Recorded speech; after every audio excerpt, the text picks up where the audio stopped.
Okay, so good afternoon ulit mga kuya, no? Nandito ulit kami ni Sophie, no? So, hi Sophie, good afternoon. Kwento ko lang sa inyo lang konti, no? So, ito, isang zero knowledge, but alam nyo ba kahapon, day 1 niya pa lang, pero drive ko na siya ng city driving. So, kasi ang galing niya rin makinig, ang galing niyang sumunod, kaya mabilis niya rin natutunan. So, ngayon, kung magkanto, kakaliwa naman ikaw. Next naman natin gagawin ay yung tamang pagpihit ng manubela at tamang pagkontrol ng sasakyan kapag lumiliko. Lalo-lalo na ito ay manual, ano? Okay, sige, tara.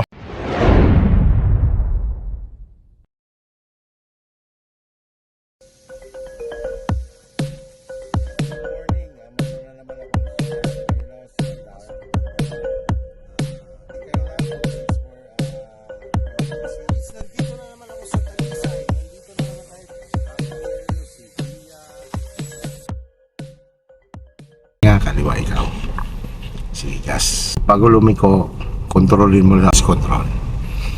Sarili or side mirror bago lumiko.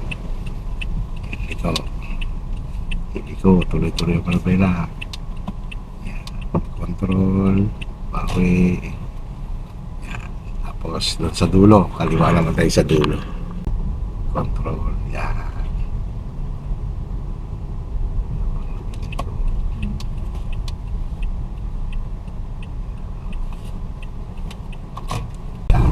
Second gear. So, bago magkanto, clutch down, alalay sa brake, lipat sa first gear. So yung kamay natin, yung kahapon, walang gigil. Clutch down, alalay sa brake. Alalay sa brake. Yan, alalay sa brake. Yun. Bitaw-bitaw lang sa brake. Si brake lang muna bibitaw mo, gagalaw yan eh. So, di pa. Bitaw ulit si clutch dahan-dahan. Gas. So, doon sa kanto, sa dulo. Kaliwa lang, puro kaliwa muna tayo. Ganun lang gawin mo, clutch control o gas control.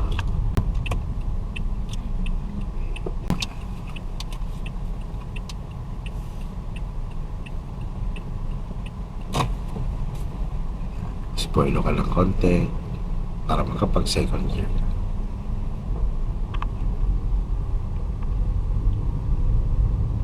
Second gear. Gas.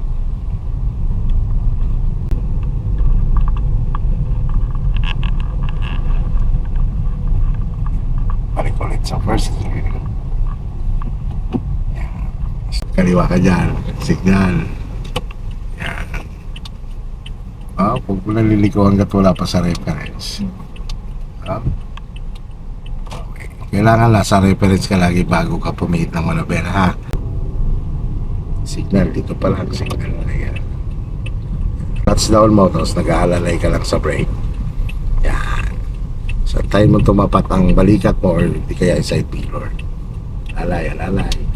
Alalayan mo siya ng brake para hindi mabilis ang dating mo. Yan. Tapos bitaw ulit.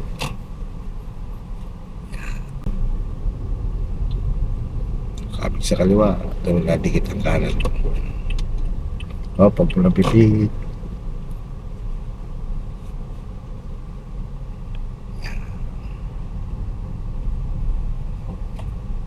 Buhay ulit para makapag second gear.